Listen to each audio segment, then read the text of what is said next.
एक जंगल में एक शेर रहता था। वह अपने बेटे के साथ उस जंगल में रहता था। उसका नाम शेरू था और उसके बेटे का नाम सिम्बा। वो शेर अपने जंगल का राजा था। वो दोनों रोज शाम को नदी के किनारे जाते और मछलियों का शिकार करते। शेरू अपने बेटे से कहता, मछली खाता हूँ, मुझे मछलियाँ बहुत पसंद हैं। एक दिन शेर अपने किसी दोस्त के पास गया। काफी समय गुजर गया लेकिन वह वापस नहीं आया। सिम्बा अपनी गुफा पर इंतजार करता रह गया।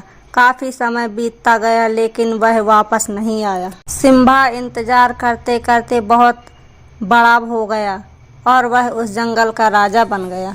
एक दिन जंगल में बाघ आया और वह बाघ सिम्बा के पास गया और कहता है, सिम्बा, मैं तुम्हारे पिता का दोस्त हूँ।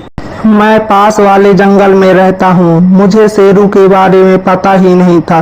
जैसे ही पता चला मैं यहाँ चला आया। सिम्बा कहता है, तुम कहना क्या चाहते हो? मेरे पिता गायब हुए हैं। वो कभी न कभी वापस जरूर आएंगे। इस पर बाघ कहता है, लगता है तुम्हें नहीं पता। तुम्हारे पिता भटक कर किसी दूसरे जंगल में चले गए थे। वहाँ उनका सामना एक बड़े शेर से हो गया था जिसने उन्हें मार डाला। उसकी बात सुनकर सिम्बा बहुत दुखी हो गया। इस पर बाघ ने कहा, तुम मेरे साथ मेरे जंगल में चलो। आज वहाँ मैंने एक आयोजन रखा है। वहाँ पहलवानों की लड़ाई है और मैं चाहता हूँ तुम उसमें भाग लो। दोनों उस जंगल चले जाते हैं। फिर सिम्बा मैदान में जाता है और उसके सामने एक और शेर आता है। फिर दोनों आमने सामने खड़े हो जाते हैं। इस पर बाघ ने कहा, आज तुम दोनों में से किसी की मौत भी हो सकती है। अगर तुम दोनों की कोई आखिरी इच्छा हो तो बता दो। फिर इस पर दूसरे शेर ने कहा, मुझे मछलियाँ खानी है। ये बात सुनकर सिम्बा चौंक गया।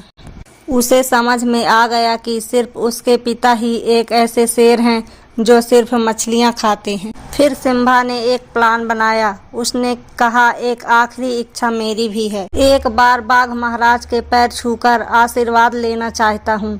उन्होंने मुझे इस में भाग लेने दिया।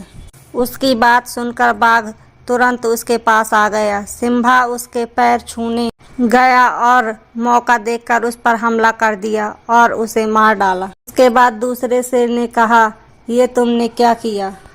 इस पर सिम्बा ने कहा, पिताजी, मैं आपका सिम्बा। उसकी बात सुनकर शेरू को यकीन ही नहीं हुआ और फिर वो दोनों जंगल अपने वापस आ गए और खुशी खुशी रहने लगे।